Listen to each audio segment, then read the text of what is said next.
কি বলছে আজকের ওয়েদার আপডেট, কি বলছে আলিপুর আবহাওয়া দপ্তর, জেলার দিকেও নজর রাখবো। দক্ষিণ 24 পরগনা থেকে আমাদের প্রতিনিধি সৈকত রয়েছেন আমাদের সঙ্গে। সৈকত,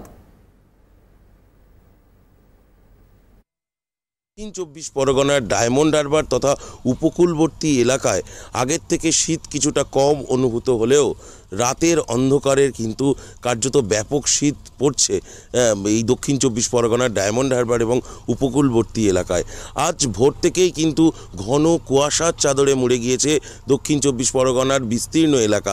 পাশাপাশি ডায়মন্ড হারবার ও নদী সংলগ্ন এলাকাতেও কিন্তু ব্যাপক কুয়াশার জেরে সাময়িকভাবে ভোর থেকে গাড়ি চলাচল কিছুটা হলেও ব্যাহত হচ্ছে।